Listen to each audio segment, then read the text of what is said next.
7th episode of the Campbell Championship Show, only on Ace Podcast Nation. I'm your co-host, Si, and I'm joined by ex-championship striker, Cardiff City legend, Mr. Andy Campbell, to talk about the weekend's goings-on in the Sky Bet Championship. Welcome, Andy. Great to be back, mate. Buddy. Yeah, pleasure. About time the proper football came back for a little bit. Oh, I know. Tell me about it. International breaks. Although it was I actually last week, like talking some different stuff. It was nice. It was nice for a one-off, but I couldn't get used to it. I don't like it. Yeah, it's a weird one, isn't it? Because like it was quite nice to talk about like all different stuff and whatever, but the international break, especially when like some of them are friendlies and it's just not very enjoyable. Well, we spoke about, didn't we? We spoke about teams that it can have a negative effect on, and you know what I mean. I think I'm going to speak about later on. Do you know what I mean? And it's killed a few football clubs. You know what I mean? It's killed the momentum, and that's a huge word in football. But you know what I mean? It's helped get a few players back, and you know what I mean. But that's football, I guess. It evens itself out. People say during the season, but people will have a negative opinion of these internationals. All our shows and series are available in video format at youtube.com/AcePodcastNation, audio at all the usual podcasting platforms, Apple Podcasts, Google Podcasts, Spotify, Deezer, TuneIn Radio, and a whole lot more. We also have a brand new MMA series launching the weekend of the 5th of October. The Danny Batten MMA show, myself and former Cage Warriors featherweight champion Danny Batten will break down UFC 243. I'm thrilled to welcome Danny onto the Ace Podcast Nation team. He was featherweight champion for 7 years and is an expert in all types of martial arts. So he'll bring an incredible amount of knowledge for breaking down the fights. Today's show is brought to you by Away Day Apparel.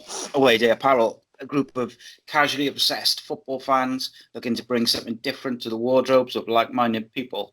With football, music, and weekend carnage high on the agenda, their aim is to bring you some exclusive products. They are edgy, controversial, but most importantly, current, from t-shirts, polos, shirts, shorts to hoodies, jackets, and accessories. Stick with them, and they aim to bring you the terrace wear that will turn heads and provide the cutting-edge look that we all crave. Okay, let's get going. So, same format as the last couple of weeks. Well, last week where we talked. So we got 3 games. The first game, Stoke Bristol, which was, I think, I haven't written the result in for that. I think it was 2-1. It was 2-1 to Bristol City. Yeah, 2-1 to Bristol City. Yeah, I was.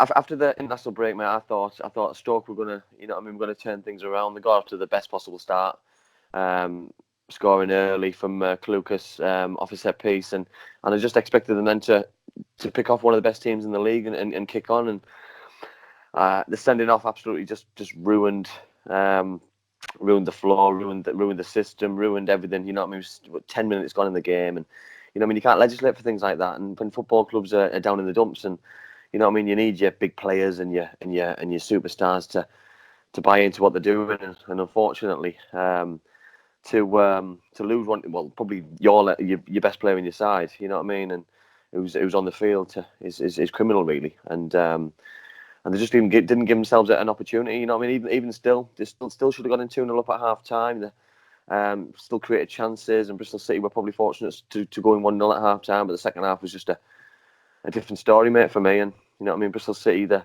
got a good, decent equaliser from a decent cross and a very good goal at back stick. But when you looks out. The second goal, if anybody gets to see it, when you looks out, the own goal, it could have gone anywhere, and to end up in the back of the net just by millimetres, it was just probably heartbreaking for the supporters because they're just having no luck at all. So, first question I'll ask you: did you think the own goal? Do you think it was a push in the back? I've seen them given. Yeah, possibly, yeah. I think if that's on the goalkeeper, it's given, because I think goalkeepers are given a lot of protection at the minute. But with it being a defender, and with it being a few defenders and a few attackers in the melee, so to speak, you know what I mean, I think they got away with one. You know what I mean? Because if that's anywhere else on the pitch, I think he's getting a free kick. And if he doesn't push him, it doesn't go in. He doesn't go in, and I think that's the issue. Stumbles forwards, and I think this is my issue with VAR at the minute. That if that's VAR in the Premier League, you're getting a free kick. It's not a goal because they watch every goal and they'll see the pushing the back. But the referee's got one look on it, and with a few bodies in front of him, he's probably unsighted a little bit. And you know what I mean. When it's not going your way, it's not going your way. And Stoke City hanging at the bottom of the league for a reason, with some very good players on the side, but it's just not clicking. And you know, I mean, we both spoke about the international break being a good thing for them, and it's hasn't started the way that they wanted it, and obviously they're going to lose now. Joe Allen for, I'm guessing, 3 games, and you know what I mean, it's going to be a huge miss. Yeah, I feel for Nathan Jones because I think in the last couple of games they've started to look better. Yeah. They've started to show a bit more. They've started to play some nice stuff. And I think there's been good signs. And I feel like if it's not for the Joe Allen sending off, they looked like they were at it before they look confident, minutes, mate. They look confident, scored the first goal, you know what I mean, before the sending off, and still created chances with 10 men. You know what I mean? You lose your best player, you still create chances. Should have gone 2-0 up just before half time. And then it's a different story, different kettle of fish. And I do feel sorry for him because he's obviously took over a big club, and but I don't know how much time he's going to get, because notoriously they don't give managers a long time, and you know what I mean. And I think they should stick with him, mate. I do. Oh, so do I. 100%. You know what I mean. I look at the new managers what come in this week, and obviously we'll speak about them later on. But he's an excellent manager, excellent young manager, and you know what I mean. He took a football club as far as he could with Luton Town, and he's at now a big football club, and with a good history, and he's got some very good players, but it's a results business, and I just hope for him sooner rather than later he picks some results up, because he's too good to lose his job. And you know what I mean, I just hope nobody presses that panic button. Yeah, and look, if you look at if you compare him to Huddersfield, they just look like they're cartling towards League One. Heartless, gutless. You know, there's nothing there. There's nothing there where Stoke there's something there. It's just not happening, and there's a reason behind it. Yeah, improvements. And the thing is, I think you can see the international break that they've worked on stuff, and you know what I mean. They've obviously worked on probably the start of the games, or you know what I mean, because they've just played against one of the best sides in the Championship, probably the most informed side, and you know what I mean. And they give them a good run for the money, and you know what I mean. You take the own goal out of it, which probably should have been a free kick. You know what I mean. You take the red card out of it. You know what I mean. Everything which you're speaking about here has gone in Bristol City's favour, and it's such a shame. But these are the kind of things which make the Championship so exciting, and you know what I mean. But I do hope Stoke City pull themselves out of it, because we both spoke about them at the start of the season, and cream always rises. I do believe, you know what I mean. They've got too many good players in that squad to not be fighting towards the end of the season up somewhere. It's still early, and I still believe they'll come good. I do honestly. I thought Sam Clucas was outstanding. I've been a big fan of him since he was at Hull City. You know what I mean. I think he's progressed and got to a better football club. You know what I mean. He's probably working under a really good manager. He scored a very good goal. He's pulling strings in the midfield, creating chances, getting goals himself. So an all-round midfield player. You know what I mean, at the minute, and hopefully he covered so much ground. Yeah, and just hopefully he can kick on and help them progress, because him and probably Joe Allen in the middle are probably perfect for each other. But obviously Joe's going to miss 3 games now with a red card, and you know what I mean. So they just need to fill the gap until he returns.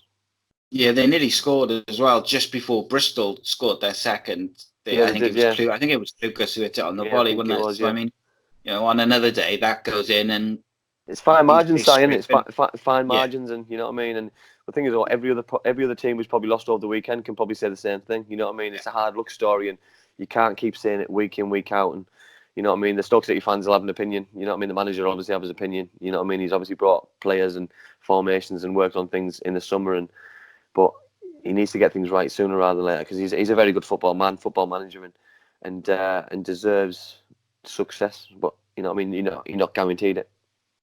Yeah, I'd love to hear from Stoke fans, because obviously me and you, we watch them if they're on TV, we watch the highlights, we read about it, we listen to radio or whatever. We don't go and watch every game. We don't see them all the time. We perhaps don't watch the press conferences in the week. So it'd be interesting to see what they think about Nathan Jones, whether they see it as a kind of the players are perhaps not doing what they should be doing, or if they think it's a problem with him. Personally, I think they should keep Nathan Jones and stick with him, because I think they're not on like a downwards. I know the results don't seem it, but I don't watching them. It doesn't feel like they're on this downward spiral. It feels like they're getting there, and in one of these weeks, it's going to click, and they're going to hammer someone, and it'll probably be Cardiff. Yeah, but the thing is as well, you can't really judge him. You know what I mean? He was judged from Luton Town three, four seasons. So you know what I mean? He's got to be given at least a full season, another summer, and then he can be judged on how he does and the players he can bring in windows. You know what I mean? But it must be a nightmare for a manager nowadays, because he can't bring in any players in. He can't improve things. He's got to work on what he's got now. He's got he's got a squad full of very good footballers, but it's just they're not clicking together. You know what I mean? An individual sometimes doesn't really work in a successful team. You know what I mean? Sometimes it's the down to earth players who run through brick walls for managers and don't have any individuals. Where I see Stoke City, I'll just name three off the top of my head: Joe Allen, you've got Tom Ince, you've got Jack Butland, Afobe. You know what I mean? That there's four individuals who I see could walk into any championship team in the league at the minute and be their best player. So a lot you know what I mean? of Premier League teams probably as well. Exactly. So you know what I mean? How things aren't working, I don't know, but I'm sure you know what I mean. The managers will get the right formula soon, and things will pick up. Yeah. So just finishing off with this game, I thought Bristol were very impressive. I thought actually the first half, I thought they were quite poor. Saying that, I thought they weren't at the races at all. But half time, you could tell they'd had a bit of a hairdryer maybe, or they just talked through some stuff, and they came out. They were sharp, they were quick, and they were like the Bristol that we saw before the break. They've got a massive squad, which I was looking at. Their squad is huge. Yeah, it is. Both physically and in numbers, it's huge. But things on it's a good thing. I think Lee Johnson has obviously he's looked at the areas where he struggled in previous years and realizes that you need a big squad to compete, and you need to be physical, you need pace. You know what I mean? And he's recruited in the right areas. You know, he's lost some big players, so he had to recruit, and you know what I mean. So it's I think it's even better how they're doing, because he's lost some of his better players. You know what I mean? And so you know what I mean. He must be delighted with how things are going so far. It's interesting because he obviously lost. Was it Pack to Cardiff, wasn't it? Yeah. And he lost a couple of other big players, which when I saw on social media, just for instance with Pack, Bristol fans weren't happy that he was going not just to Cardiff, but going at all. In general, yeah. But they don't seem to have missed him. Whereas Cardiff, since he's been injured, have missed him hugely. Left a big hole, yeah. So you know what I mean. I think maybe that's what we're speaking about at the minute, about a squad or a group of players or an 11 being stronger than individuals. And what did they say? Ferguson's always said that no individual is bigger than the team, and you know what I mean. So sometimes it's about getting the right formula. They can afford to lose a very good player as long as you've got people in and around you who can raise the games a little bit. Yeah, well, look at it. Afobe couldn't play because he's on loan from Stoke. And the lad they bring in, who I can't say his first surname, first name Famara, got a great header. Yeah, it's got a great goal, for the first one. Great, a towering header, you know what I mean? And he potentially won't play next game because he's got Afobe coming back in. So and he actually did. He was one of the few players in the first half who did quite well. He made some good runs. He was quite strong on the ball. His distribution perhaps was a bit temperamental, should we say? But he did all right. He was one of the better players for him. So I mean, he's given the manager at least a decision to make in regards, next week. Even if he does just go back to Afobe, he probably will go back to Afobe, but he's at least, that's all you can do as a player, isn't it? When you as a centre forward, you give you opportunities to score, and you're putting pressure on people. You know what I mean? And you know what I mean. And as a centre forward, you know what I mean. You judged on your goals, but at the same time, your confidence is buzzing. So you'll want to go and play next game. And even if he comes off the bench, he'll probably score. So you know what I mean. Normally, goals come in groups, 2, 3, 4, 5. So you know what I mean. I'm sure Bristol City have Afobe not playing has probably been not a bad thing, because. It might give someone else an opportunity to score some goals. Well, look at Solskjaer for United for all those years. He used to bang in goals regularly off the bench. Yeah, Still exactly. didn't start. Yeah. Still didn't Exactly. get it. Yeah. Didn't get that many starts. No, I agree. So there we go. Next game is QPR 3, Walton. QPR 3, Luton 2. What a game. What a game, yeah. What a 5-goal thriller. You know what I mean? One thing I will say, Si, I can't believe, and well, QPR fans, I'd love to hear from them to just tell me if I am correct in saying how good they are going forward, because I watched them last year and they were absolutely dreadful going forward. It was like watching paint dry. They had no players, no pace. You know what I mean? You've got Eze now, you've got Hugo, you've got Naki Wells, and you've got all his pace, all his power. You've got all these different players with different attributes, creating chances, scoring goals, and there must just be an absolute joy to watch. You know what I mean? Eze scored the first goal. I think the keeper probably should have had it. I think he got two hands to it, but it was still a decent strike. Eze hit the bar in between Naki Wells' two very good goals. And then just before half time, an absolute shocking error by the goalkeeper to just gift Luton a chance back in the game, because I do believe if that goal hadn't gone in and QPR going 3-0 at half time, that's going to be 4, 5, and 6, because you know what I mean, the dimensions of the game just changed because of what happened just before half time. And you know what I mean, I'm sure the manager will have had some choice words to say, because you don't take risks at 0-0. You know what I mean, you certainly don't do it when you're 3-0 up, you know what I mean, or at all, because you can't afford to give any team in the Championship a chance, because you know what I mean, it was a dangerous time to give a goal away just before half time. And you know, with Luton getting that second goal around the 70th minute mark, you know what I mean, you're then struggling a little bit, you know what I mean, and then you're hanging on in the game, which is in the first half looked like it was going to be 3, 4, 5, 6-0, you know what I mean. So you know what I mean, but it must be a joy to watch. Must be like a different side for the QPR fans at the minute watching, because they just look like a joy to watch going forward. Yeah, I feel like I say every week about the guy who came on in the summer who was a QPR fan and he was dreading the season. But the one thing I was going to ask you is about Naki Wells. I feel like if they didn't have Jordan Hugill up front with him, he wouldn't be as effective. I feel like they complement each other so well, and then they've got Eze either to the side or just behind, and like the pace and the movement is just too much for teams. I think the one concern for them, or at least a little concern for QPR, is that they do leak goals. Defensively, you shouldn't have to score 3 goals side to win a football match. It's criminal, you know what I mean. But going on the point you just said there, Jordan Hugill I watched closely last year for Middlesbrough, and Jordan played up front on his own. He had no support. He had no fast players like he's got Naki Wells and Eze, and he struggled last year. He really did struggle. I felt really sorry for him. But this year he'll be winning headers and looking like he's a good player, because he's got people in and around him. And you know what I mean, players not every player in the world of football at the minute can play up front on their own and lead the line. Has got a good touch, can run being behind, and you know what I mean, some people need that support and need somebody quick with them to feed off flick-ons and stuff. And you know what I mean, Jordan's that kind of player, and at the minute QPR fans are reaping the rewards, because he's scoring goals, he's assisting in goals, he's taking the pressure off Naki Wells and taking the pressure off Eze, and they're getting the rewards as well. Mm-hmm.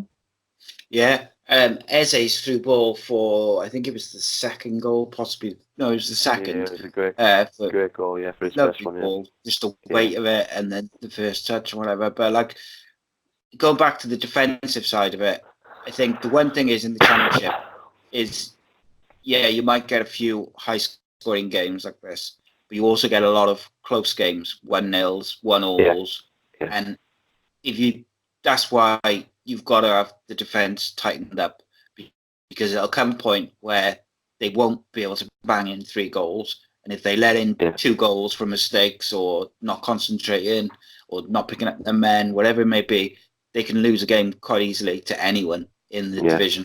Let's focus on the positives. The 3 boys, up front and attacking would just, they couldn't live with them. And if it's not for that mistake, like you said, it's game over after 30 minutes. It's all over. If they go in at 3-0 at half time, Luton are going to struggle.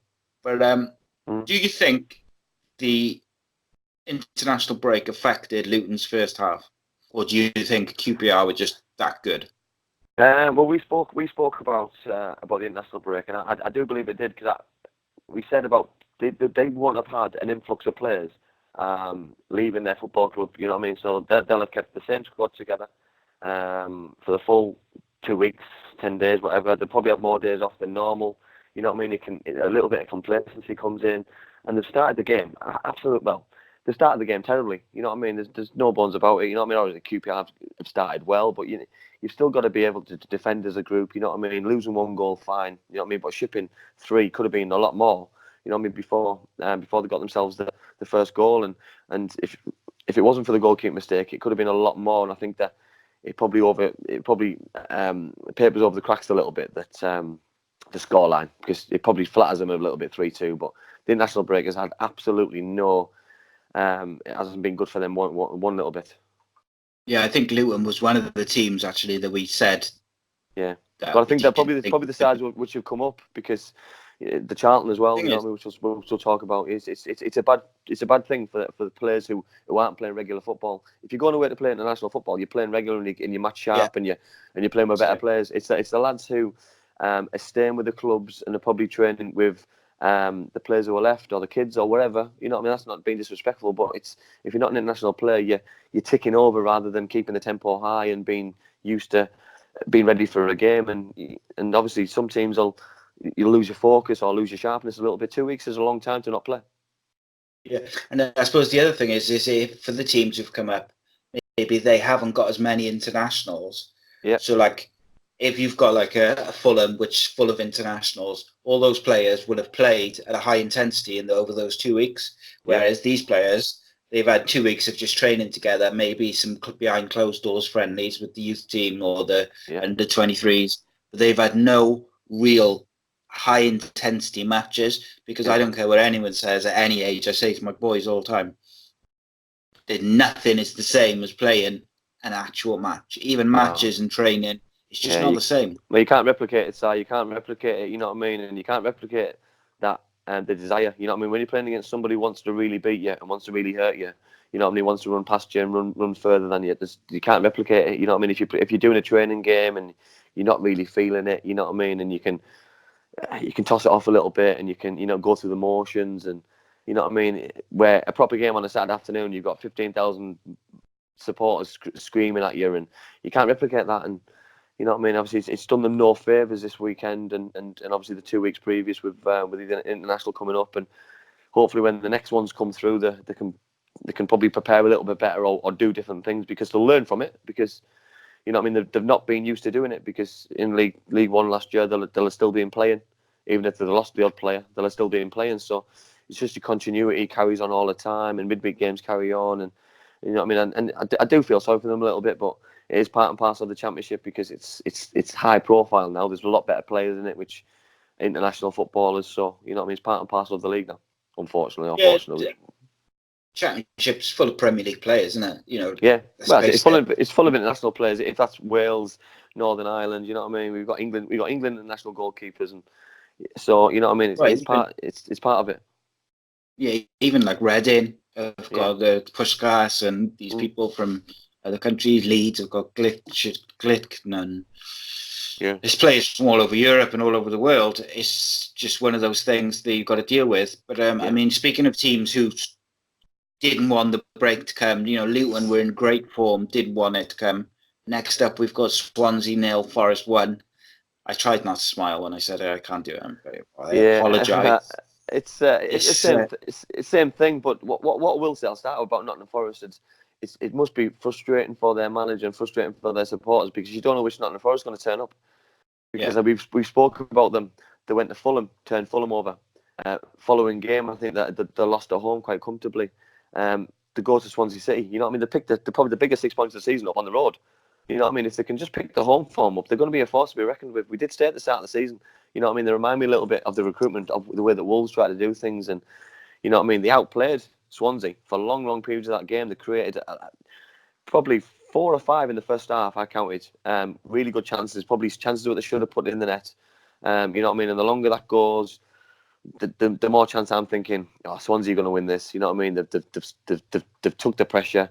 You know what I mean? They've got to start performing soon. They've been out of the game for two long periods. Had a few half chances himself, and then 5 minutes to go, cross in the box, and you know what I mean. Swansea get punished, and Nottingham Forest go away with the 3 points, and you know what I mean. They've got some very good technical players, Nottingham Forest. You know what I mean, and we spoke about a lot of them. Lolly, we got Sammy Amiobi. They've got some of the Spanish players, the Portuguese players, and you know what I mean. If they can continue, Lewis Grabbins, if they can continue with the form that they're showing away from home and take that into home form, they could be a massive force to be reckoned with, because they're a huge football club, and when the supporters start getting behind their club, there's probably no stopping them. Yeah, and I think in the preview show at the start of the season, we said that Swansea have got a good first 11, 12 players, but I questioned whether they had the squad to last the season. And 20 minutes to go, Forest brought on Semedo and Joe Lolly, and they changed the game because they stretched everything, and they had pace down the wings, and all of a sudden Swansea, you could see, were a bit under pressure, particularly out wide. The first half, Forest, I thought they were outstanding, and Swansea looked very, very poor. I think we've been really fair to the likes of Swansea and to Leeds this year, but I've got to say, I thought Swansea were very poor this week. And that's not me as a Cardiff fan saying I thought they were not good. And if they'd got away with a point, it would have been a fantastic result for them. Yeah, and I agree. I think Lamucci got his tactics spot on. You know, they attacked in numbers. You know what I mean? I think the probably only frustration for them is they didn't get more than the one goal. Yeah, they should have won 3. First half, they should have been ahead early doors. They missed three gilt-edged chances in the first half, and you know what I mean. And they would have been so frustrated if they hadn't got the 3 points, because they fully deserved it. Yeah, and I mean they had one. Byers cleared one off the line just before he's given the ball away for the goal. I thought Lewis Grabham was outstanding all game. Yeah, excellent. Yeah. And Joe Lolly and, like I say, Semedo made a difference when they come on. There's 2 great players to bring on. Like we've spoken about Joe Lolly pretty much every week. Right up there. He's consistent. He's technically very good. He's effective. He creates chances. He scores goals. You've got Sammy Amiobi as well, and they've got a very, very good side. Very good side. Yeah, I mean, like I say, we've been mentioning Lolly and your Pushkas and these people every week, but Forest had Lolly on the bench, which is a fantastic player to be able to just bring on and put crosses in and stretch those tired defenders. Yeah, Swansea just got to write it off as a bad day at the office. And they do. They're a good side. You know what I mean? That they outplay teams at home, and I'm sure the longer the season, the longer the season goes, they'll be up there. They're a good side. They create chances. You know what I mean? But everyone's allowed an off day, and on Saturday they had a very off day for their standards at the minute. Yeah, don't get me wrong. Like, this is how I expected them to play at the start of the season. Probably with a bit of Cardiff fan in there as well. I didn't expect them to be as good as they've been. Yeah. They've looked revitalised this season. They've looked like that team under Martinez and previous managers and Sosa, when they were, not so much Sosa maybe, but like, Martinez, and where they were playing really good football. They do a bit of what Fulham do sometimes, where they just kind of play a bit too much at the back maybe. But, they played outstanding football this year, and they deserve to be top of the league, rightly. But that's what the manager wants them to play. The manager wants them to play in a certain way, and the players are going to implement it. You know what I mean? If that means they get beat, they get beat. But I'm sure, 9 times out of 10 they'll probably win games. Yeah. So next up, we got Derby 1, Cardiff 1, otherwise known as Simon's Weekly Rant. It's not going to get any better. Not impressed. No. Certain players. They started dreadful.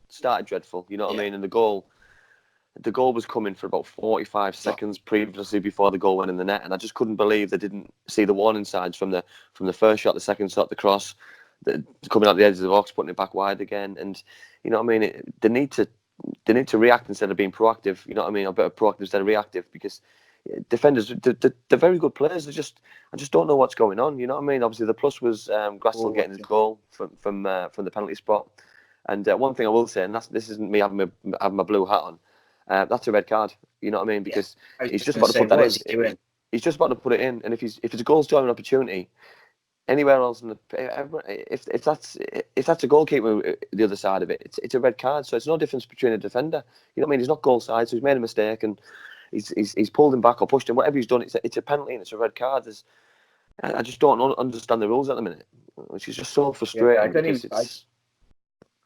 don't think the referees understand. I don't think they can keep up with the little tweaks in the rules, and people still think that if you're the last man, you get sent off automatically. But that changed last year to yellow card. Yeah, so you don't get punished twice. That's what they say. You don't get punished twice. But it's like deliberate handball. You know what I mean? What he did on Friday night was deliberate. It's deliberate. Yeah. He backed his goalkeeper to save the penalty, didn't he? 100%, yeah. But you know what I mean? It was a very good penalty. Took it really well. I thought Cardiff finished the first half stronger. I thought Derby dominated the second half for long periods. Obviously, they were unlucky not to win the game with a long range shot with the crossbar, and it's just not happening. It's just, you know what I mean? It's just they're letting goals in, which is unlike Cardiff City. You know what I mean? They look really shaky at the back.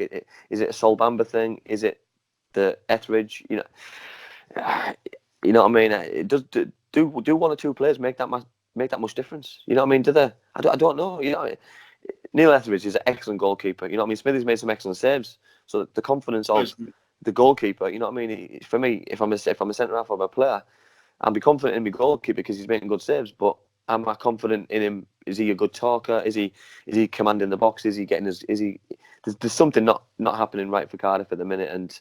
But on the plus point, they're not losing the games. So you know what I mean? They're drawing games, which is better than losing them. But you know what I mean? It's frustrating for Cardiff City fans because it's 2 points dropped instead of 1 point gain. So you know what I mean? They need to sort that out very quickly. And you know what I mean? They've obviously got another toughie next Saturday when they entertain Middlesbrough. And you know what I mean? The games come thick and fast, and it's constant at the minute. You know what I mean? And I'm sure Neil will want to get things right. You know what I mean? He wants to play attacking football in the Championship and score goals, but at the same time he wants to keep playing clean sheets, and he's not getting any of them right at the minute.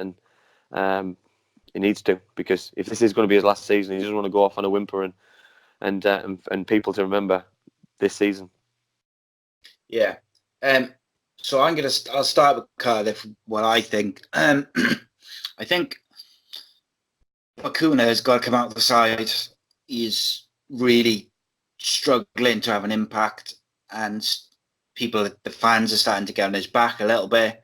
Yeah. Nothing's going right for him, and he's kind of slowing down the play. He's not really doing a job that great defensively. He's not doing a great job going forward. He's kind of just there. And I feel for him a little bit because he has been shunted around a bit from fullback to winger to midfielder, but I'm not sure he's the answer to any question at the moment.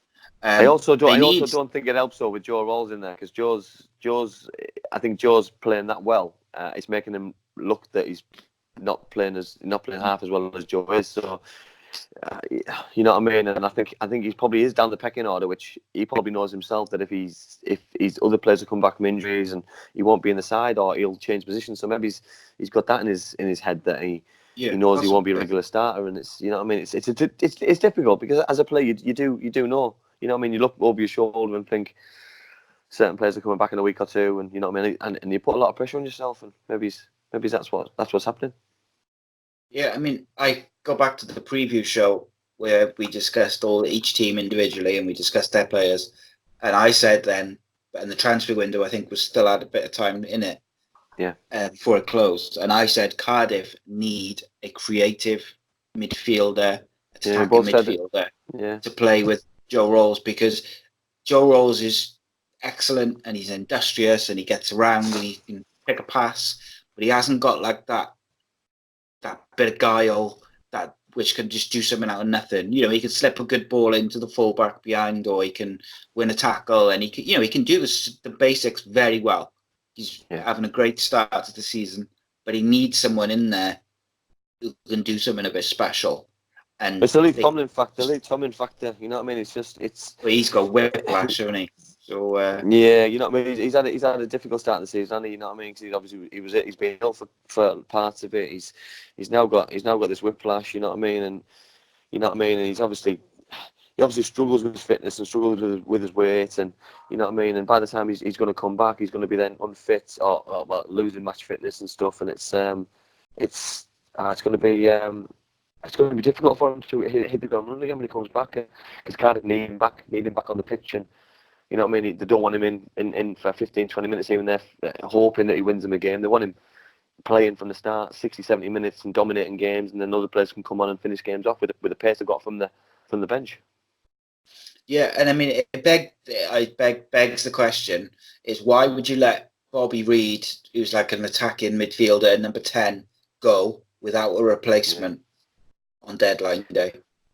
It makes no sense. Fair, I understand he wanted to go, and you don't want to keep a player who doesn't want to be there. I understand all that, but you get a replacement in, then you let him go.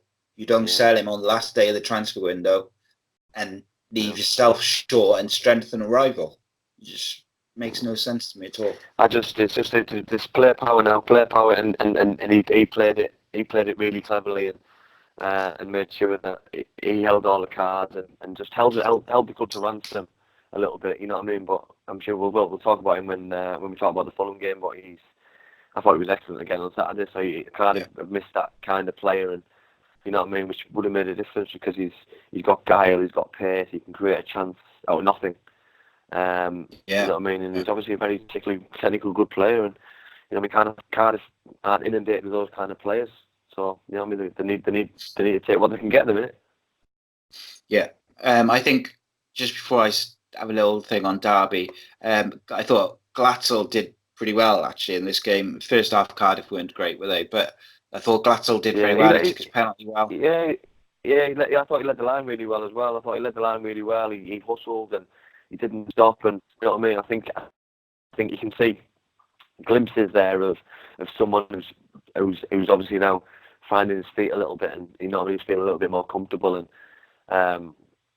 come next Saturday he'll want to get his first home goal, and obviously get a second goal in 2 games, and you know what I mean. And it wouldn't surprise me, because obviously we spoke there about centre forwards doing things in 2s and 3s, and you know what I mean, he's a confidence player, and he'll be buzzing come next Saturday. Yeah, the other thing I think is Warnock doesn't know his best team, which doesn't help things. In terms of Derby, there's a couple of things I wanted to just sort of run by you or ask you. Number one, we spoke about Richard Keogh last week, or the last championship week, about he's a bit of a liability sometimes. He's doing things he shouldn't be, and he gave away a silly penalty. He's not the quickest. Do Derby fans start to worry that yes, they're all right, you know, they're good on the ball, they've dominated this game? I'm still not hugely impressed with them defensively. They didn't create that many clear-cut chances whilst dominating possession. Do Derby fans start to worry about that? Because I do feel like a team who's better creatively than Cardiff would have hit them on the break and would have done some damage to Derby Friday. But Cardiff didn't have the tools to do it, if you like. Yeah. Start with Richard Keogh. You're asking him to do a job for me which he can't do. You know what I mean? We spoke about him not being a real Ferdinand, coming out with the ball and doing this and doing that. And I liked him 4 or 5 years ago when he was a proper defender, won every header, won every battle. A little bit like Sean Morrison. You know what I mean? That it's like asking Sean Morrison to come out with the ball and starting to play. It's not going to happen. You know your players, and you know his strengths, and you know his weaknesses. And teams are now focusing on Keogh's weaknesses, and they're letting him have the ball, and then all of a sudden, when he gets to a certain area, you're pouncing, you're getting the ball off him, and you're playing on his weakness. And unfortunately for the lad, he's gifting teams goals, and the penalty on Friday, absolutely horrific defending. You know what I mean, decision. You know what I mean, and I know there's history between Cardiff and Derby, but you know what I mean, this isn't a biased call. He should have been sent off for the penalty, 100%. And because it's the only way to learn as well. Because if that's a young lad under 18 level, that you need to learn by your mistakes. Because you know what I mean, he got the wrong side, and We're not talking about a young boy here. You know what I mean? It's just criminal defending live on Sky Sports. It's ridiculous, ridiculous. But you know what I mean? I'm confused with Derby because the whole Wayne Rooney thing. You know what I mean? And Cocu trying to get him playing in a certain way, and I don't see it. If I was a Derby fan, I'd be worried this year because you know what I mean. I don't see them hitting the heights that they have done in previous years, and the playoff final last year under Frank Lampard, and the expansive football that has followed Frank to Chelsea, and he scored goals last year, and I am a little bit worried for Derby this year, and I can't see them getting over the top half. I'll be honest, because I just don't see them defending like they used to, and I certainly don't see them scoring as many goals as they did. They've lost a lot of creativity and a lot of goals out of the lone players that they lost last year. Yeah, I think so. Do you think that Cocu is expecting too much from players like Richard Keogh, and maybe he should try and adapt the way they play until January, and he can get in the players to play the way he wants to play? Or do you think he should just, make them do it and keep doing it until they get it right? It's a tough one though, isn't it? You know what I mean? Because is he asking players to do something that that they're not expected to do? You know what I mean? If you want to be in the manager's plans and the manager, you know what I mean, you've got to do exactly what he tells you. You know what I mean? Yeah. So that's playing out for the back. You've got to raise your game. You make a mistake, you don't do it again. You know what I mean? And I see Keogh making the same mistakes. So is he learning from those mistakes? In my opinion, no. You know what I mean? They've lost a lot of creativity and they've lost a lot of players, and I do feel sorry for him a little bit. But end of the day, I mean, he's got a really good opportunity there, and he's got this Wayne Rooney factor coming in January or whatever date it's going to happen. And if they're not in and around a certain area by the time he comes, it's not even going to be worth talking about. And you know what I mean? It could be just a mid table, just waste of a season. Yeah, and I'm sure Wayne's obviously picked carefully what the club he wants to go to and the manager he wants to work with. But you know, I mean, he'll see every result from America, and he'll be absolutely gutted by the time, potentially gutted by the time he comes over to England. Yeah, he should have come to Cardiff. Exactly. Okay, we spent far too much time on Cardiff. Fulham won. Fulham won. West Brom won. I really enjoyed this game, I got to say. Yeah, so did I. I thought they were absolutely fantastic going forward. Fulham, they created chance after chance. Kenny hit the crossbar. Calaverero and Knockaert. They're just so exciting to watch. You know what I mean? They go left, they go right, they go through the middle. You've got overlapping fullbacks. They've just got energy to burn. They keep the ball. You know what I mean? The one thing, how they didn't win that game is beyond me. You know what I mean? They created chance after chance. People say that the Knockaert was across. He meant that. He meant every part of that, I believe. You know what I mean? I thought he was absolute genius. But he can do it. He can do it. He's that good. You know what I mean? He's got probably the sweetest left foot in the Championship. He's technically probably the best player in the Championship. It has been for many years until he got promoted with Brighton. But I do believe Bettinelli won't enjoy seeing that goal again because he's got to be stronger. You know what I mean? Yes, there was a little bit of contact, but you know what I mean? You're going to have contact. It's English football now. You know what I mean? It's a Championship. You know what I mean? You're not going to get a clean catch or punch of the ball. You know what I mean? You've got to be a little bit stronger. If he's got to punch it with two hands and take the centre forwards with him, or he's got to get the ball over the crossbar. He can't afford to do what he's done because it's cost them. You know what I mean? All right, Fulham should have been out of sight with the chances that they created, but they weren't. And one goal sometimes has got to be enough to win a football match. And this week it wasn't. And West Brom kept going and kept going and kept going, and they should have been out of the game. But when you've got centre forwards and creative players and set pieces and defenders coming up like West Brom have got, they're always going to be a threat. And Slaven Bilic has, you know what I mean, he's kept them in the game, and they've hung on and they've got the point in the end. And good luck to them. You know, we didn't deserve it. Should have been out of sight very early doors in the game, and especially during the second half. But they kept going and they got the point and probably stole it in a lot of people's eyes. But you know what I mean. I tell you one thing I will say, Si, I love the kit. Love the kit. It was like retro. It was like watching an old West Brom side with still Regis in the game again, because it just brought like an old feel to it again. But I enjoy watching it. It's like two Premier League sides again, but in the Championship. That's what it felt like. Yeah, it was. So you know me, I watch the keepers very closely. So let's start with the negative. I would agree with you.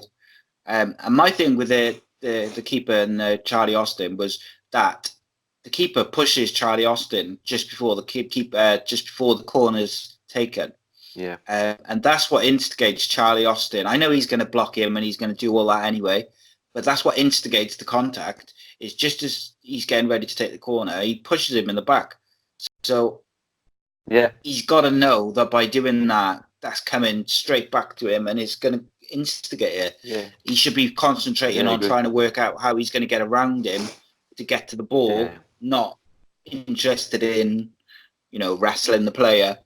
I thought Sam Johnston was outstanding for West Brom. I thought he was excellent. I watched him last year at Aston Villa, and I watched him especially close in the semi-final, the playoff semi-final, when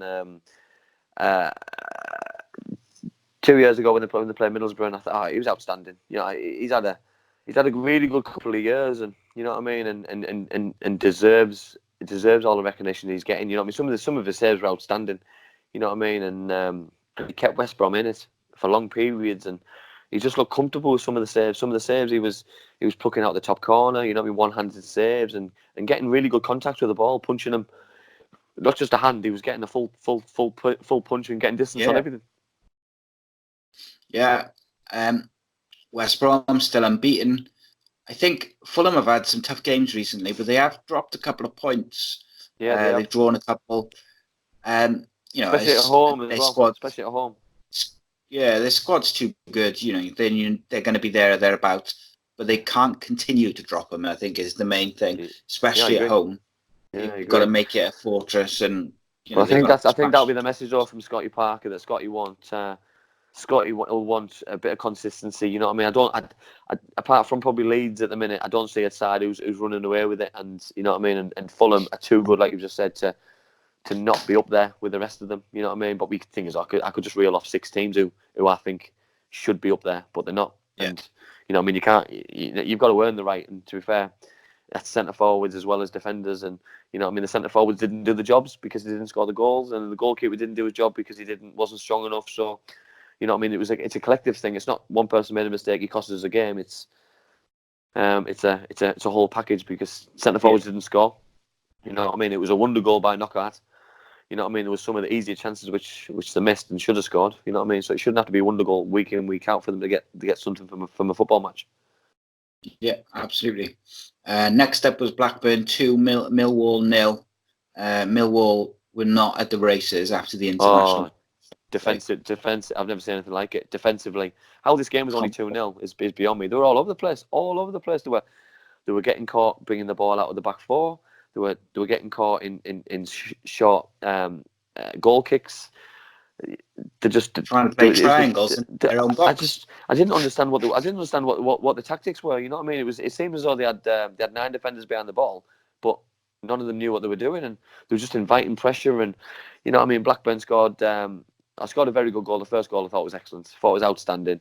And the second goal was pretty good. Good cross in the box and a tidy finish. But you just can't afford to give good players. You know, we've got Bradley Dax who can thread a ball through the eye of a needle. You've got Stewie Downing. You know what I mean? When you've got 9 men behind the ball, there's got to be a purpose behind it as well. Because when you've got good players who can unlock a door, you need something else to go the other way. And you know what I mean? Millwall didn't set up to have a go at all. And you know what I mean? You've had 2 weeks to plan your tactics, to plan your game, because you're going away to Blackburn. You're not going away to Fulham. You're not going away to Cardiff. You're going away to Blackburn Rovers. And no disrespect to Blackburn, is you go in there to think you're going to get a result, and they just didn't even turn up. And every Millwall fan who's gone down to Lancashire must have been angry by the time they were heading back down to London, because there was a disastrous day at the office for Neil Harrison and his players. Yeah, and the thing is, on paper, they were in good form. They'd have fancied Blackburn at home. They'd have thought that's a good opportunity to get 3 away points, which are hard to get. Yeah. And then they just didn't turn up. Derek Williams, excellent goal. Him and Bradley were superb up front. Yeah, superb goal. Like you say, it could have been 3, 4, 5, 6. They Easily, were that bad, especially easily. in the back. Just didn't turn up, and it's just I just don't understand it. You know what I mean? What about this international break? You know what I mean? All right, it might not have had a good impression on them and help them in any way, but you've still got to do the fundamentals right. You've still got to defend as a group, as an individual. You've still got to attack. You've still got to put the work in. You've still got to pass the ball to your teammates. The thing is, it wasn't going to be a walk in the park. You know what I mean? You see some of the players walking out with the ball thinking they've got all the time in the world, and you know what I mean, Blackburn are there to beat them. You know what I mean? We said about you can't replicate playing a proper game, and teams wanting to hurt you and teams wanting to beat you, and that's what it seemed like. It seemed like men against boys, and you know what I mean? It's just, you know what I mean? Blackburn wanted the points more than Millwall wanted the points, and that's what it seemed like to me. Yeah, I agree. I think thing is, you can't replicate intensity during the international break. But what you can do is train on organisation and shape.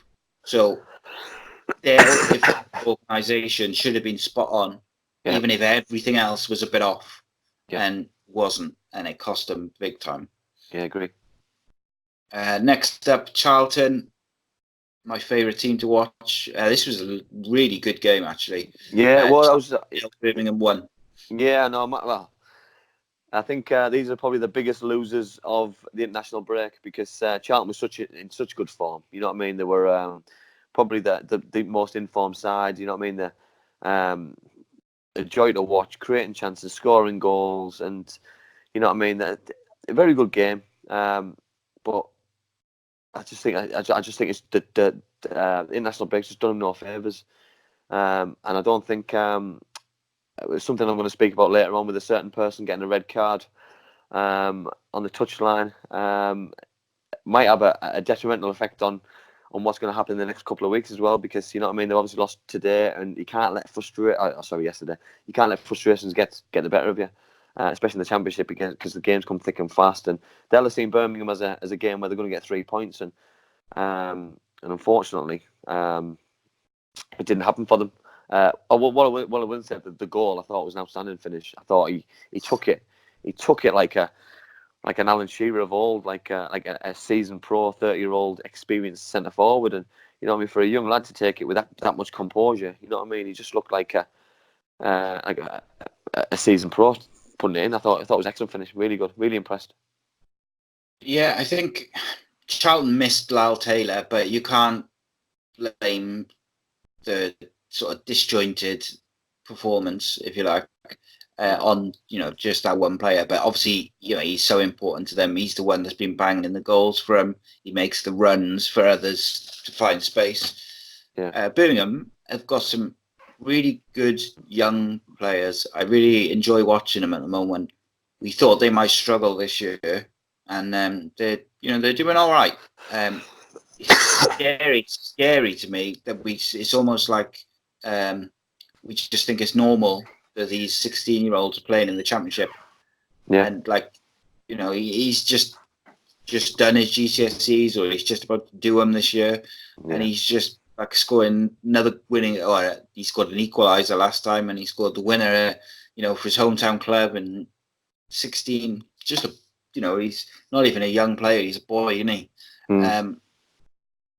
But then you've got to give the manager credit though for playing him. You know what I mean? Because obviously got his first goal, didn't he, the week before the international break, and all right, it was from a deflection. You know what I mean? And sometimes you can live on that for probably a season. You know what I mean? As a young player, I got my first goal. I'm a local boy. I'm now a hero. You know what I mean? And then to go in the next game after the international break and score the winning goal again. That's 2 consecutive games that he scored the winning goal, and you know what I mean. He's got players around him which will take the pressure off him.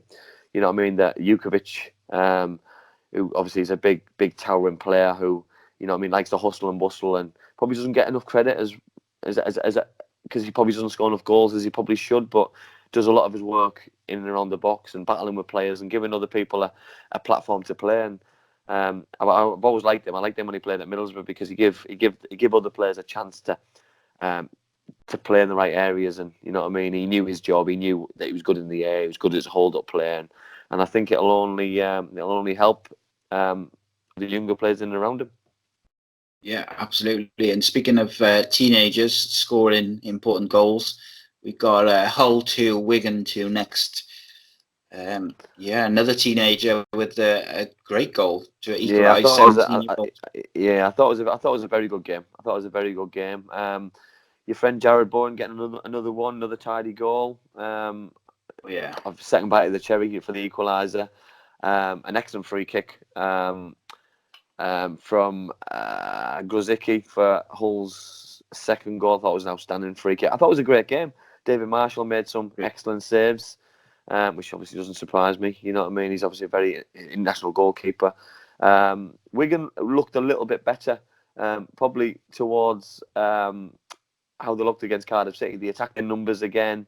Maybe he's getting a few of the injuries back, and the views at a national break of to get some of those players back, and but they looked a little bit better. I was a little bit worried for them before the international break because I thought they were poor before that. But Hull's not an easy place to go. They score goals, you know what I mean.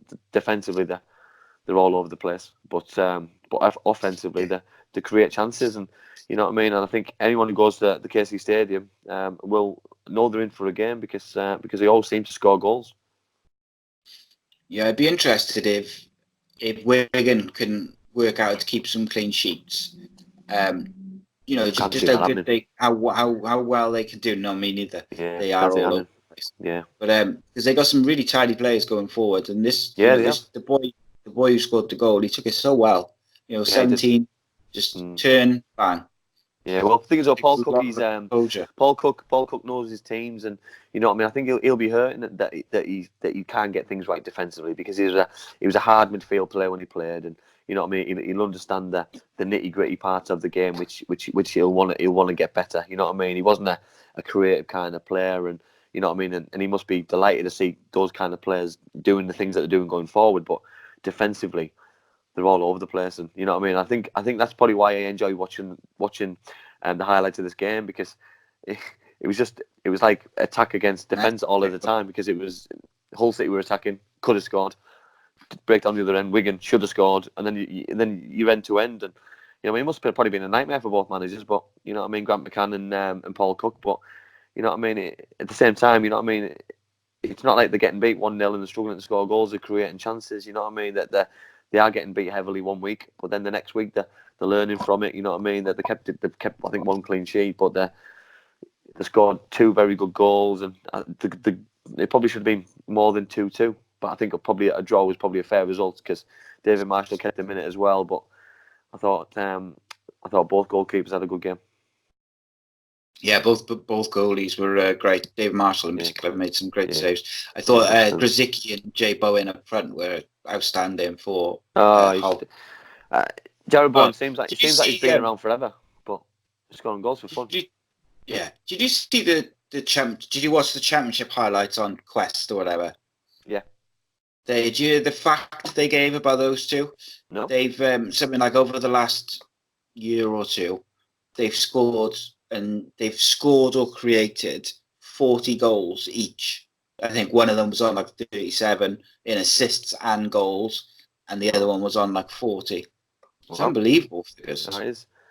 And considering probably, you know, I mean, how like new partnerships as well. You know what I mean? You're looking at the age of players. You know what I mean? You've got Jared Bowen. You know what I mean? He scored. I think he's scored 5 or 6 goals already this season. You know what I mean? And he's still a young boy. He's still a young player. You know what I mean? And the problem Hull City might have is come January, someone's going to take him, and if that's a top Championship side or a Premier League side who needs goals to stay up, if it's a Norwich City or a Newcastle United or a Brighton Hove Albion or you know what I mean, it's gonna end up ruining teams like Hull because they won't be able to go and spend that money on somebody else because it's not the way that businesses work, unfortunately for them.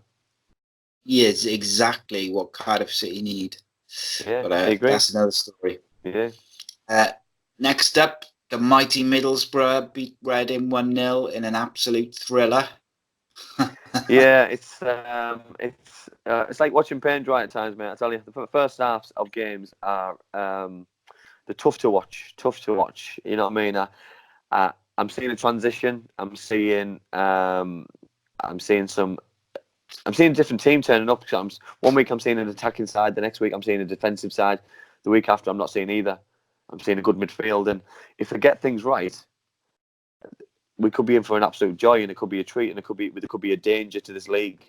But I'll be honest, I think it's going to be it's a big ask, because there's too many things and there's too many good sides in that league who can hurt them. Because Reading, Puskas didn't play; he was on the bench from being away in the national duty, which I was delighted to see that. Yeah. To be honest, I wanted to see him, but as a Middlesbrough fan, I was happy to see him on the bench, because when he came on, he terrorised Middlesbrough's defence. You know what I mean? How they didn't score is beyond me. You know what I mean? They dominated the chances.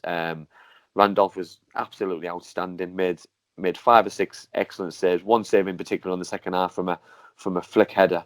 If that was David De Gea, Hugo Lloris in the Premier League, people are going on about for weeks and weeks and weeks. And you know what I mean? Middlesbrough also need to be very careful, because if he's playing as well as he is, like Cardiff have had with Etheridge, that someone will come and take him.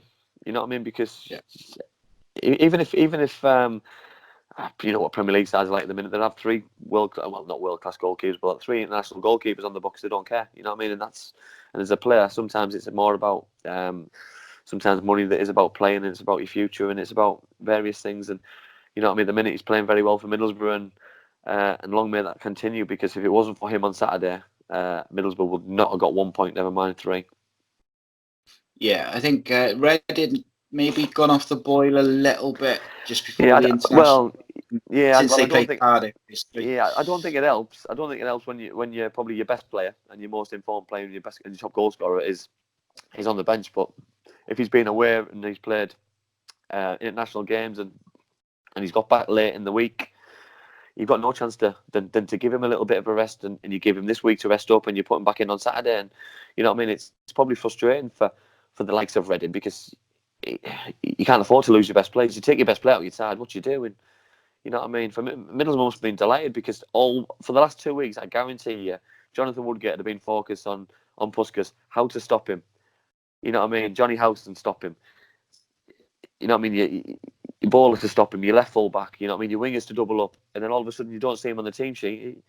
Straight away, it gives you a buzz, and it gives you a chance to win the football game. And you know what I mean? It must be so frustrating for Reading, but you know what I mean? For Middlesbrough's point of view, they've got a very valuable 3 points before a tough game in South Wales next Saturday, because it could go either way that next Saturday. It could be an absolute bore fest, or it could be full of goals. Yeah, and we're going to meet up. Yes, we are. So I think it was a massive 3 points for Borough, though. I got to say, it doesn't matter, and it's particularly in the Championship. It doesn't matter how you win, as long as you win. Just keep churning out results. Yeah, exactly. I think it's about results. You know what I mean? And I think at the start of the season, I heard a lot of Jonathan Woodgate's interviews and saying that we're playing well, we're not getting the results, and tides have turned at the minute. They get the results, but I don't think they're playing as well as they can do. You know what I mean? And what's more important in the Championship is all about results. Results. And when you're sat in the pub on a Saturday night, are you talking about performance? Are you talking about the win? Are you talking about the save? Are you talking about missed penalties? You're talking about red cards? You know, I don't think you're talking about performance anymore, because it's probably irrelevant. These kind of players, for me, as long as I'm running through a brick wall for the football club, I'll take a good performance, a rubbish performance, as long as I've watched my team try the best, attacking numbers, and hopefully winning the game, scoring goals. Spot on. Next up, Preston 2, Brentford 0. Brentford, fancy the that. side, the team which is surprising the most all season. You know what I mean, Preston. You know what I mean, which is probably going to come back to haunt us at the end of the season, I think, because I don't see it stopping. You know what I mean? I don't see from what they've done at the start of the season. You know what I mean? They're outplaying some good sides. They're scoring goals. You know what I mean? They're I thought Saturday they got things spot on again. You know what I mean? Against a very good Brentford side who were in form. You know, we spoke about international break, and we spoke about how teams start. You know what I mean? Maguire got a goal after 4 minutes, and it changes the whole way of the way that Brentford will have focused on the game, because they'll have set the stall out. You know what I mean? The tactics will have been set, and then all of a sudden, after 4 minutes, straight away, the game's changed. You know what I mean? And then they've got to come out a little bit more. They've got to go a little bit more attacking. You know what I mean? It shook them for 10, 15 minutes. Preston created a lot more chances. And I've been quite impressed with them. I'll be honest. I've been massively impressed with them. Paul Gallagher, I really like. He was sub, came on second half.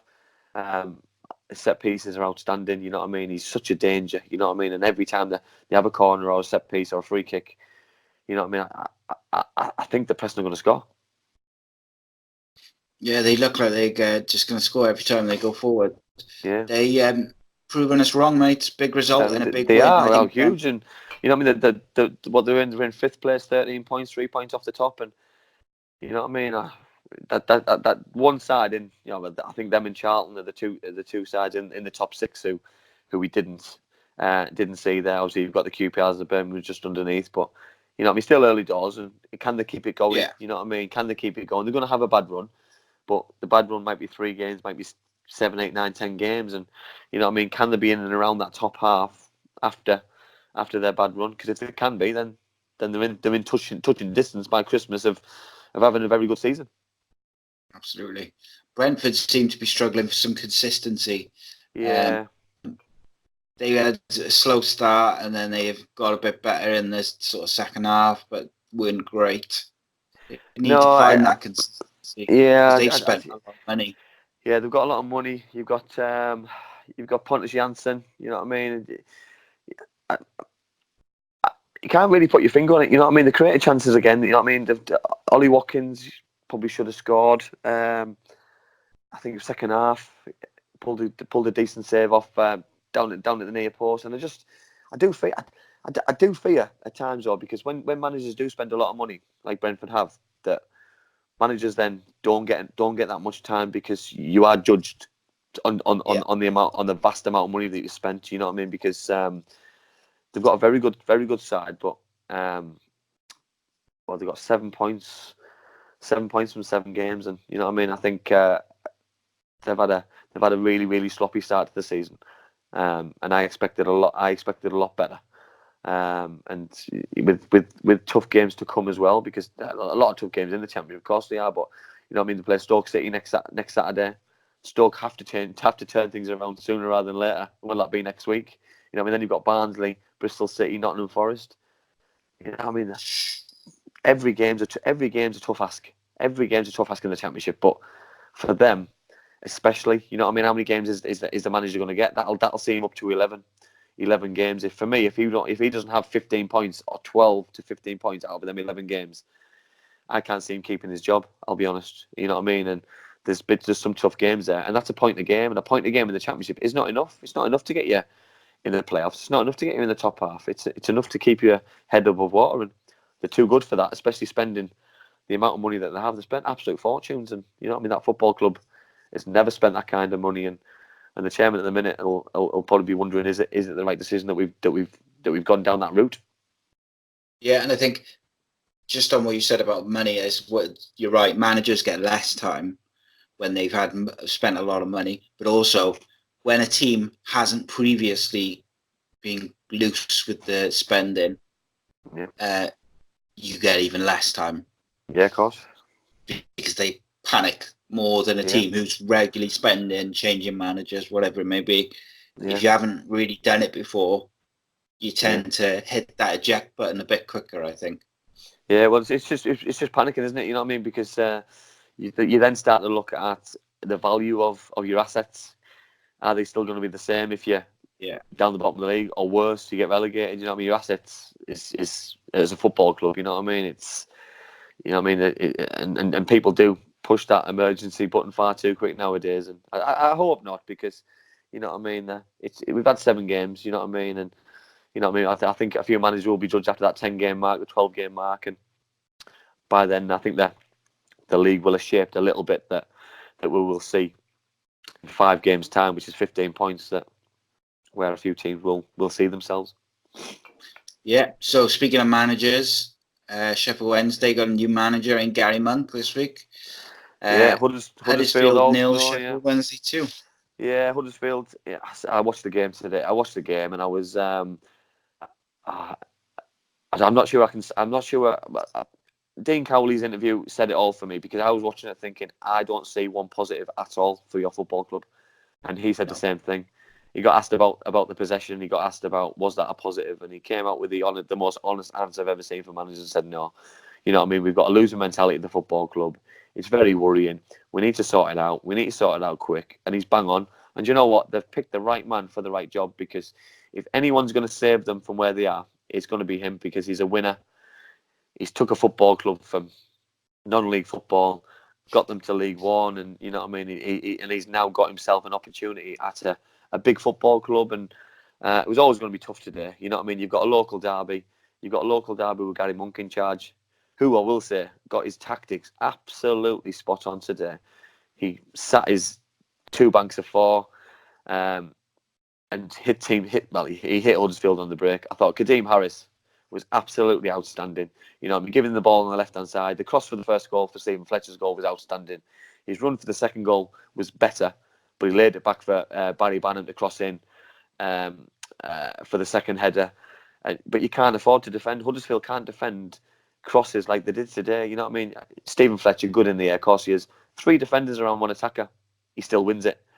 No defenders around the second cross and free header. Goalkeeper's got no chance, and you can't give anybody a chance in the Championship. But in a local derby, you've got probably 3,000 or 4,000 passionate Owl supporters behind the goal, and once that second goal goes in, it's game over. They've got absolutely no chance, and you know what I mean. Westwood made a couple of half decent saves, and on another day, especially the second half, I thought they probably deserved a goal back. But it's worrying times for Huddersfield, and I do believe the chairman has got to take a little bit of responsibility for this, though, because they left things a little bit too long in bringing the new manager in, because they had a 2-week window to work on things solid, and they left things far too late. And we said the same thing about Sheffield Wednesday, but you know what I mean. It turned out that Gary Monk. I feel sorry for Lee Bullen. Feel really sorry for him, but as long as he keeps his job and he's part of the management team, then he'll be happy, and hopefully he's successful in what he does in the future in football, and hopefully gets another opportunity. But Gary Monk's a solid manager, and I seen at Middlesbrough the job he did, and you know what I mean. And I know at Birmingham he did a decent job, and he knows the league inside out. And Sheffield Wednesday could be a dark horse to do something, because they've got some good players on paper. They've got a very good goalkeeper. Defensively, they look really good today against a poor side. But Barry Bannon's a very good player in midfield, and Stephen Fletcher will score goals. And if anybody watched the game today, scouts or other managers, they need to watch very carefully for Kadeem Harris, because he was electric, and down the left hand side he you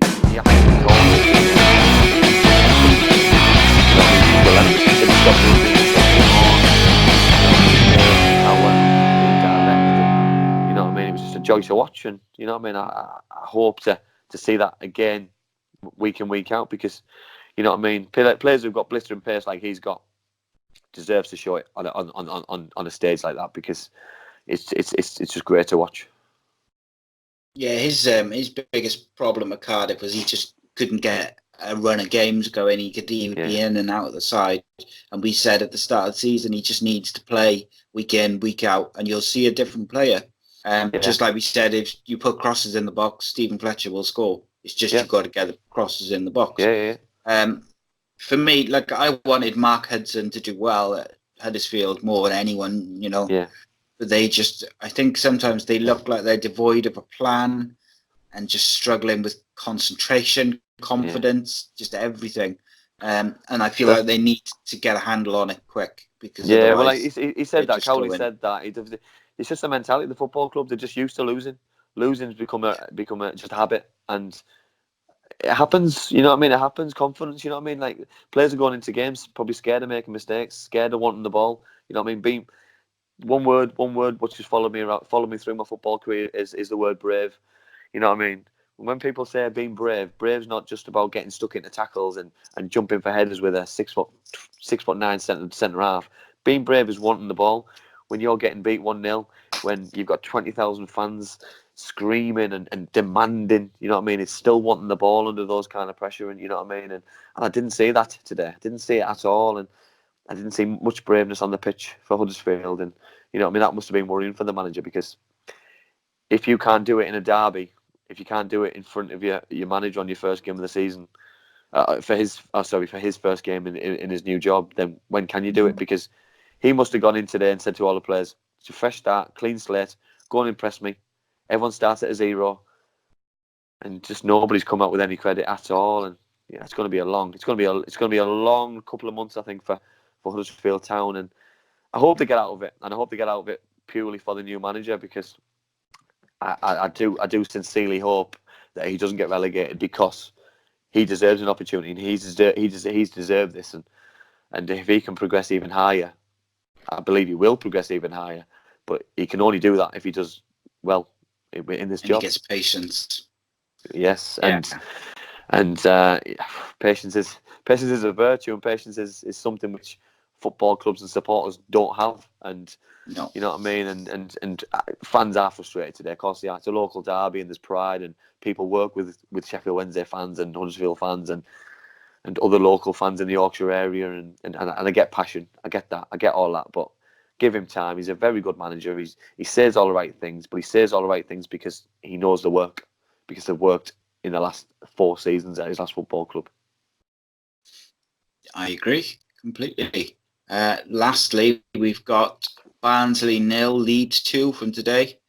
Yeah, well, I think what surprised me the most is how long it took Leeds to break the deadlock, and I don't want to give the lad. I don't want to get his name wrong. He came on and scored. He's on loan from Nikita. Nikitaya. Scored a very good goal. Came on. Got the penalty. And one thing I will say, Klitsch's penalty. He's obviously been watching the boy from Charlton, because he just casually just stroked it in. You know what I mean? And especially at 1-0. You know what I mean? It's quite a pressure penalty. You know what I mean? Because if you miss that and Barnsley go to the other end in the last minute and equalise, you look stupid. Leeds. Yeah, he is. But you look at Leeds' squad though. You know what I mean? You've got your Paddy Bamford, your Jack Harrison, your Hernandez. You know what I mean? You look at the bench. You got Berardi, you've got Costa, you've got Douglas, Nikitaya. You know what I mean? You didn't have Adam Forshaw. They're inundated with top championship players. You know what I mean? And with some potential as well to go even higher. And they deserve to be top of the league by a country mile. And they're definitely getting things right. Finally for the Leeds fans. And you know, I know I have my fun on social media with the Leeds fans, but they deserve to be top of the league, and to go to Barnsley and in a local derby again. Local derbies are great because they're everyone can beat anybody. The Championship's great anyway at that, but you know, I mean, Leeds kept Barnsley quiet for long periods, created chances. Should have taken the lead a little bit earlier than they did, but they kept going. Didn't sit back and were happy to take a 0-0 draw, because you get in the 85th minute, 86th minute. A lot of teams would have gone, right, okay, we'll take a draw here. We're not going to get beat. We're not going to leave ourselves open a little bit, even at 1-0. You know what I mean? They're still going forward to go and get that second goal, and I believe they're certainly going to be up there. They're certainly going to be up there by Christmas, and they're going to give themselves a massive opportunity, because the better Leeds do, the more fans who turn up at Ellen Road, and the more passionate they get, and the more vocal they get, and it's a knock-on effect, and it just seems to.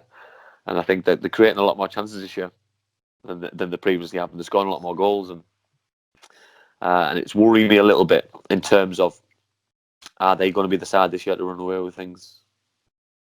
Yeah, they in a good way, not in a negative way. I mean, anti-Leeds. Yeah. This is for the Championship as a whole, and for other teams to try and catch them a little bit. Yeah, I think if anyone's going to, they're the team who's going to do it. I've spoken before about how much I really like their manager as well. Yeah. Nikitaya changed the game when he came on. Yeah, he does, and he's done that a few times also. He's done it a couple of times now. Yeah, he did the last game, I think, as well. Yeah. I think he came off the bench and scored a goal. I can't remember if it was a winner or an equaliser, or if he just scored. But he's coming on and he's making a difference. Yeah. He's quick and sharp. And Leeds played well up till that 20-minute mark. 20 minutes, he to go, he came on. They were, they weren't struggling, but they hadn't taken their chances. And like you say, as the game starts ticking away, they're still pouring forward, they're still creating chances. But as it still stays 0-0 for longer and longer, it crosses your mind. So maybe it's just not going to be our day. And then you can bring a player like that on who can just inject a bit of pace and urgency when other players are getting tired. But I think the manager's got to take massive praise for that, though, because Bielsa's decided to go for it. You know what I mean? It's a stick or twist moment. Do you stick and happily go back with a 0-0 draw? You know what I mean? And you win your home games, you draw your away games, and it's a good week. You know what I mean? 4 points in a week potentially. You know what I mean? But he's gone for the jugular, put a centre forward on, brought Paddy Bamford off, and he's just gone for a different play. He's gone for more pace, more directness, and a little bit more runs in behind. And you know what I mean? Both goals just shows Bielsa's obviously he's got the backing of his players, because you know what I mean. It just shows that that he can mix things up a little bit. He's not a one trick pony. He hasn't just got the plan A. He's got his plan B, plan C, and I'm sure they'll only improve and get better. And if they are in and around there come January, will he again dip into the transfer market and go again? Yeah, I think he probably will. Yeah. I'll just finish off on saying that Glick, what a player for the Championship to have. He's I know. So it must be a joy to watch for the Leeds fans. Wouldn't mind watching him every week, would you? Yeah, I know. Sorry. Okay, so that's all the games out of the way. And to finish off, we'll have a couple of questions and some first 2 up, 2 down. So this is where myself and Andy pick 2 big performances, 2 or moments or players, or 2 nightmares, and 2 nightmares for the weekend. So let's start with the downs, mate. Who you got for your first one? I've gone for Lee Bowyer, and I spoke about it a little bit. I touched on it, and I've gone for Lee Bowyer about getting sent off. And my point is probably more of a knock-on effect. You know what I mean? Because obviously it's the first defeat of the season, and is that going to be now a knock-on effect? He won't be. Obviously, he's going to get himself a suspension now, so he won't be on the touchline for the next game. Maybe he's more than one game. So you know what I mean. I think you know what I mean. As a manager, your players look up to you, and you've got to be the best of the best. And I know it's a passionate game, and we all lose our temper at times, and lose our heads and our cool. But as a manager, you've got to be cool, calm, and collective. And you know what I mean. To get sent off, sometimes it can create a bad vibe, and hopefully it doesn't have a knock-on effect. And so I've given Lee my first down. I think it's the first time Charlton have faced adversity this season. So it'll be interesting to see how he and they react. Obviously, he's going to have a ban probably of some sort. So I had for my first one Joe Allen. I've got to be consistent, because obviously I've condemned a few challenges over the season. I've just lost my mic. Over the season, and he had a big impact on the result as well, because it was high, he was out of control, and they've had to play 80 minutes without him. Yeah, it was naughty, to be fair. It was a follow through, and to be fair, he didn't need to do it. You know what I mean? I could understand doing it 3 games ago when you're getting beat, but you're winning the game 1-0 and you've let your team down, and it's frustrating. But we spoke about that earlier. It's frustrating for the fans and for the players and for football club. And who's your second one, mate? My second one, I've gone for Lumley, the QPR goalkeeper. You just said there about being consistent. You know what I mean? The consistency. You know, I mean, we've absolutely hammered goalkeepers. We've given them credit where credit's due, but that was just one of the worst errors I've seen this season from a goalkeeper. And you know what I mean? And the word casual, he stroked it straight. That's saying something. Oh God, he just casually passed it to the Luton centre forward. It was a great finish, by the way, but you know what I mean. You can't give any footballer an opportunity like that. Yeah, and that's saying something when you consider some of the mistakes that we've witnessed this year. We've seen some horrors. We've seen some horrors, and that's for me. That's took the biscuit so far. Yeah, I've got George Byers from Swansea. He's the first player from Swansea who's in our downs, which is surprising maybe to some. But we've been fair throughout, and he played an absolute hospital ball back towards the halfway line with 9 of his teammates in front of him. They were all up the pitch. There was only 2 people back, and he passed it to Lewis Grabham, and Lewis Grabham sort of ran up the wing and got in. But it was terrible pass. You got to be aware of your surroundings. And everyone was out of position, so you've got to make sure with that pass. And they cost his team the game. Good one. Like it. It's my second one. So then we got your ups. First one. Me ups I've spoke about a little bit, but my first one. I've gone for Campbell for his wonderful free kick for Hull City against Wigan. When I watched it, I didn't expect him to shoot, and then when he hit it straight away, I just knew it was going to curl back into the side netting, and it was just a wonderful free kick, and you know what I mean, deserving for a big stage, and you know what I mean. I'm just glad that we can watch and speak about these kind of players on this platform, because it's players like this which excite you and get on the edge of the seat, and you know what I mean. And these are the kind of things that you want to see live more often, and you know what I mean. And you spoke about the stat on Quest about them creating. About him being involved in all these goals, but he's involved in all these goals because of the quality of what he's got.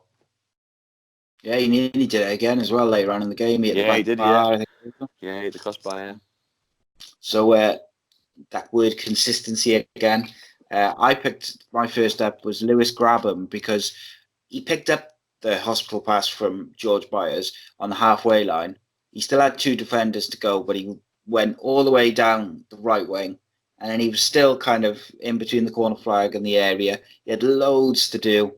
He held off the one defender, and then he didn't waste it. He played a beautiful ball across the box for Semedo to score a nice, easy, open goal in the 89th minute. He wins the game for him.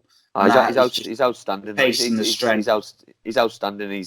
We spoke about the kind of player that he is, that he leads the line. He's got pacing behind. He's got a good touch. He's an all-round Premier League player, but he's a Premier League player in the Championship side, and you know what I mean. Nottingham Forest have got an opportunity because of they've created this recruitment of these kind of players. Yeah, and it was the composure as well to not just pick up the ball and make the run and hold the defender off, but then to get his head up and pick out the player. You know, it's winning the game. So yeah, he was mine. Who's your second one? I've gone for Darren Randolph for Middlesbrough, because I thought some of his saves were outstanding, but that one in particular in the second half, I thought it was absolutely fantastic. And you know what I mean. We yes, I'm a Middlesbrough fan, but you know what I mean. He was outstanding, and you know what I mean. Every Reading fan who went to that game would probably say he was man of the match on that day, and would probably agree with me with the pick of the week, because some of the saves were absolutely outstanding. From keeping hold of the low ones to tipping things around the post, and you know what I mean. He just, considering he's been away with the international with the Republic of Ireland, he's come back and continued his form on. So there's an example of someone who gets who's been away with the international group has a positive effect, because he's training with very good players and his standards are kept really high, and then he's following on in a Championship game. Absolutely, he had a blinder. Now I had Joel Gerhardt of Wigan, 17 years old. He had a wonderful touch and turn, and then a cool finish. It reminded me when he received the ball he received it on the half turn. It reminded me of Makeda's goal versus Villa. Just the way he received it and he turned. Obviously, after he turned, he was more front on than Makeda, but just the way he received it, so good. 17-year-old. But this is that's just what I was saying there. You got these are babies. These are players who they look like they've been playing all their lives at football clubs, and they're just young kids, and they've got no fear whatsoever. And it's just so pleasing to see, because it's just it's the future of football, the future of the Championship, or the future of the Premier League, because that's where these players are going to be headed. There's no doubt about it. No doubt about it. Okay, so we'll finish off with some Q&As.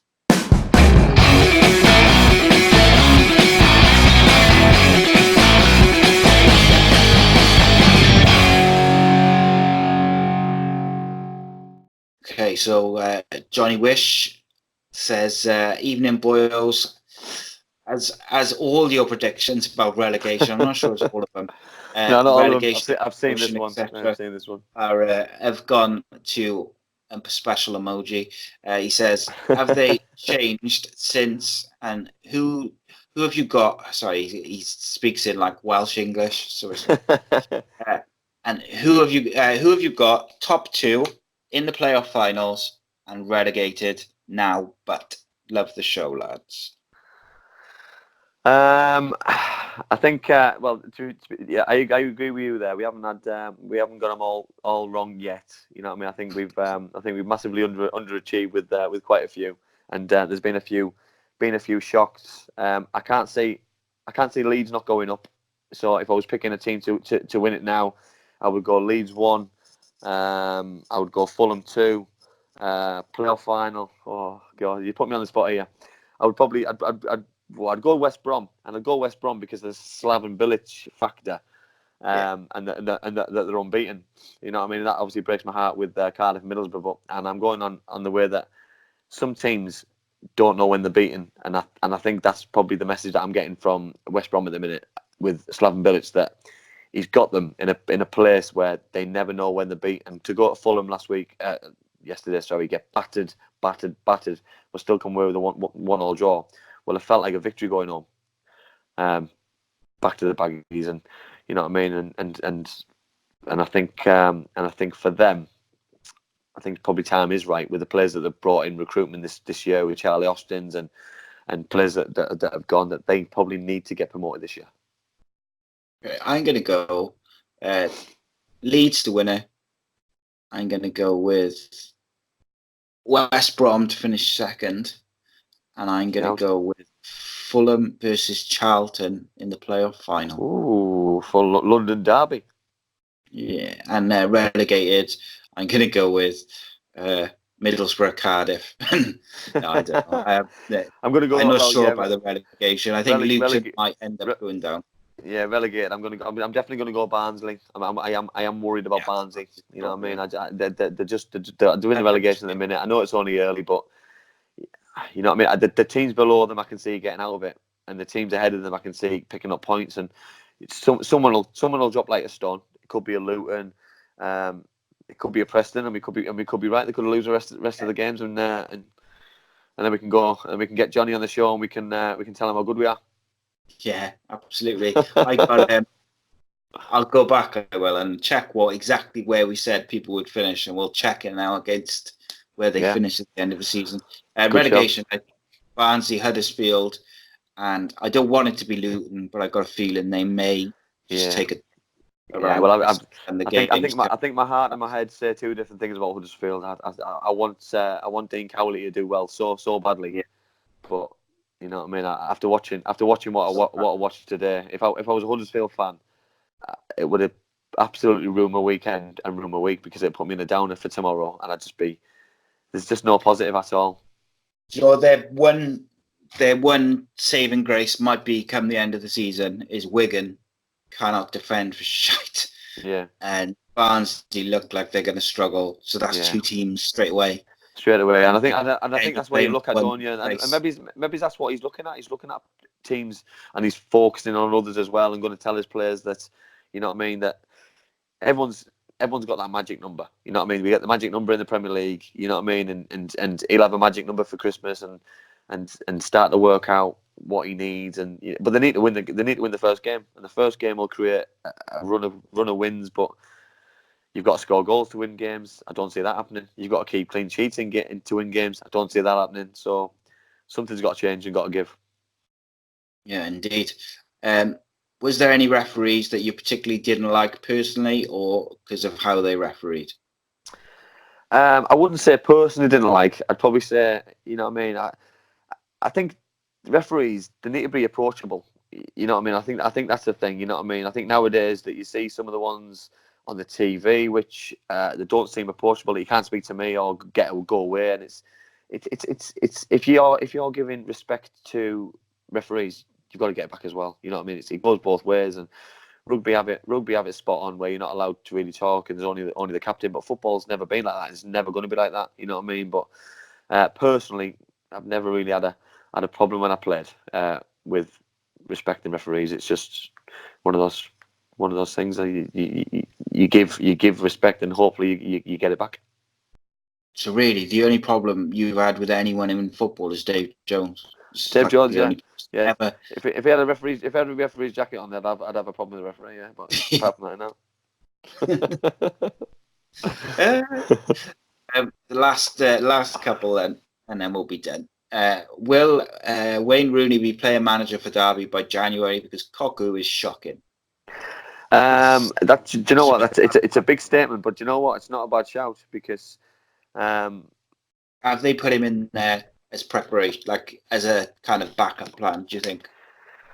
Well, I look at some of the managers who've been given an opportunity, the Woodgates and the Frank Lampards and the Steven Gerrards, and you know what I mean, and the John Terry going to be assistant manager, and Wayne Rooney's got aspirations to do it himself, 100%. There's a reason why he's going there.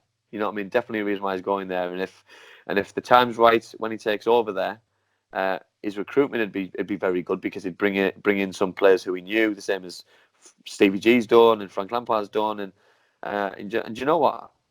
I haven't thought about it like that, but I think that's not a bad shout at all. I think it's a really good shout, and you know what I mean. But we've had 7 games. We've had 7 games. They could pick up. You know what I mean. But at the same time, Derby are due a bad season. You know what I mean. And because I look at the players have lost from last. I look at the players have lost from last season.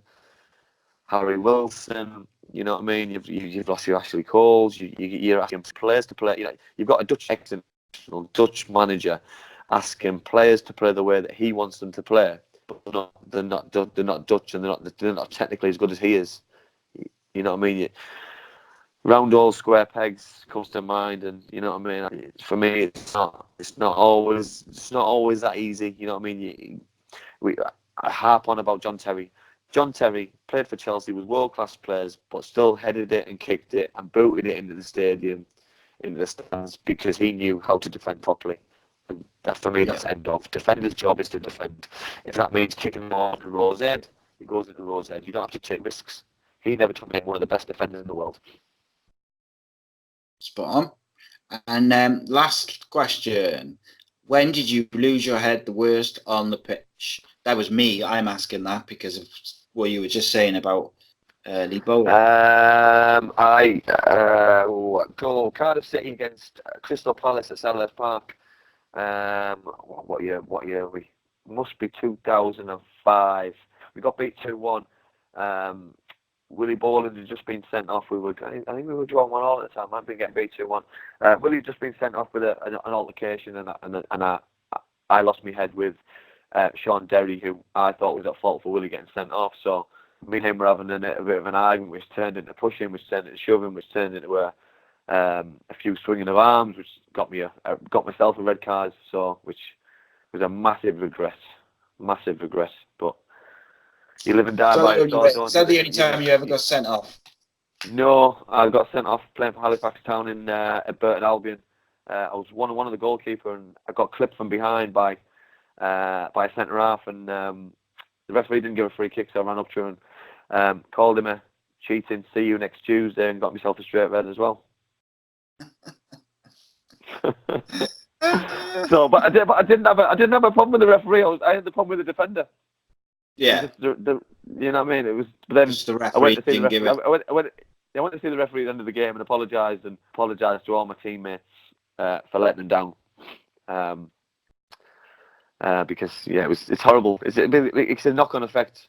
I got sent off in the first half, so you watch the rest of the game from the stand. You know you're going to get hammered. Chris Wilder was my manager. You know you're going to get hammered in the change room after because you got beat 1-0, and then you got a 3-game ban, which you're going to get hammered again because it's your fault that you're not playing. It's your fault that you can't pick you. And yeah, it was horrible. And then you're playing in the 4th game because you've got to make up for the 3 games that you missed. So you've got to do more running, you've got to score more goals, and you've got to repay the faith in the manager. And it's horrible. It's not nice. So my advice is don't abuse referees. Yeah, I got sent off from my pub side like years ago, and for that exact thing. In my defence, they like had a shot and hit the post, and there was like two strikers like 5 yards behind all the defenders waiting for the rebound. They scored, and the referee didn't give it offside. And I was like, he's still offside now. Yeah. But he was still in the offside position. They'd just been waiting there, but I probably didn't tell him politely as I should have. No, but you're still right, though. He's still right. Yeah, you're right. He's wrong. Simple. That's it. Absolutely. Cool. Right. So, guys, you can check out all our shows, videos, youtube.com/ACEpodcastNation, audio at all the usual podcasting platforms. Spread the word. Tell your friends. Tell us what you think. Tell us what you think of your team's chances. Send in more questions for Andy. He loves answering them. And do. Bring them on. It's always a good time. But spread the word. Help us grow. Check out the other shows that we've got. Conspiracy theories, mental health, wrestling, MMA now coming soon. I also did a show, got the unscripted, uncensored shows where we get all you guys to send in the questions and topics. They're always good. We've done one with Roderick Giggs. We've done one with Danny Batten, Lee Remedios. We've had loads of people on. We've got shows on knife crime coming up. What else have we got? Lots of stuff. Check it out. Something for everyone. But most of all, tell people, spread the word, share, help us get it out there. Excellent. Thank you for joining me, Andy. Appreciate it as always. My pleasure. And I'll be seeing you before next week's show. Yeah, you will. You will. Look forward to watching the Andy Campbell derby, Cardiff against Middlesbrough. Indeed. That's what it should be named from now on. Let's do it. Let's start that. Hashtag. Looking forward to it. Hashtag Andy Campbell show. Andy Campbell derby. Yeah. Right. Cheers, guys. Thanks for watching. Andy, cheers for joining me. See you on Saturday. See you soon.